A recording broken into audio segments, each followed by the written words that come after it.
Hey everyone, and welcome to this SOLIDWORKS robotic gripper tutorial in which we will learn how to model this jaw drive for the robotic gripper. So let's begin. So first you need to open a new part file, and then from here you need to specify the units. So I'm selecting millimeters mmgs as units. After that I will select the front plane and click on sketch. Then I will create here at the origin point two circles.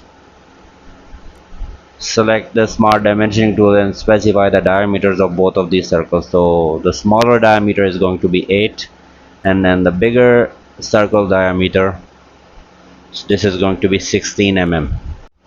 After that I will select the line, and from this quadrant I will create a vertical line. In order to ensure that this is vertical, I will select this line and assign a vertical relation to that. And then I will select the 3-point arc, and from this point to here in this point and third point in space I will create a 3-point arc. Then select this line and assign a tangent relation to this.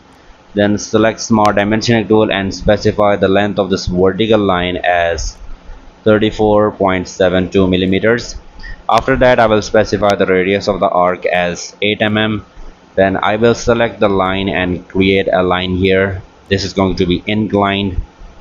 After that I will select this point and assign again a tangent relation to this. Then select these two lines and specify the angle between these two. So this is going to be 250.03. Then I will specify the length of this line. So this is going to be 58.12 millimeters. At this point the sketch is fully defined, which is a good thing. Then I will select the 3-point arc and create a 3-point arc like that. Then I will select smart dimensioning tool and specify the radius of this arc. So this is going to be 8 mm. Press escape button. Then I will select this point and assign again a tangent relation to this. Then select the line, and from this quadrant create here a vertical line and connect this. Then in order to make sure that this is vertical, I will select this line and assign a vertical relation to that. These two need to be parallel, so I will hold control key, select both of these lines and assign a parallel relation to this. Okay, after that I will select smart dimensioning tool, and if I select these two lines, so this angle is defined by the sketch, which is fine. And then I will finally specify the length of this line. So this is going to be 52.52. The sketch is fully defined, which is a great thing. I will create a circle here at the midpoint of the previous arc and here as well. Then I will hold control key, select all of these three smaller circles and make relation equal from here. So one of the circle has a diameter assigned 8 mm, so the previous sketches will automatically have the 8 mm diameter. I will create here a midpoint line, center line. Then I will select trim entities and only trim the above arc using the power trim. Okay, then I will check this box, go to features and select extrude boss base, and then using the mid plane from here I will simply extrude it up to 25 mm and then check the box.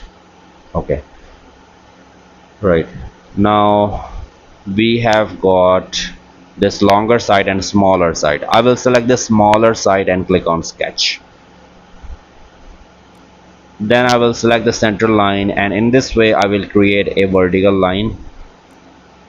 In order to ensure that this is properly vertical, I will select this line and assign a vertical relation to that. And after that I will select the center line and center rectangle and create a center rectangle here like this. Then I will select smart dimensioning tool and specify the length of this line, which is going to be 5 mm. Then from this edge to this line I will specify the distance, so this is going to be 25. Then from this line to this line I will specify again the distance, so this is 2 mm.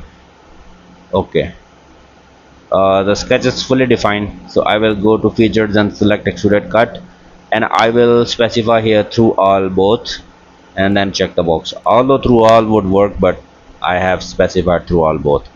Okay, then I will select the fillet and then specify the radius of the fillet, which is 2 millimeters, and then I will select both of these edges and apply a fillet of radius 2 millimeters to this, and then check the box.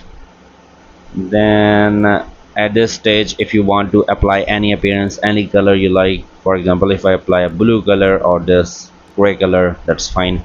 So this is the jaw drive, guys, and now we will save this part in the jaw as a jaw drive in the same folder. So thanks for watching, guys. See you in the next tutorial.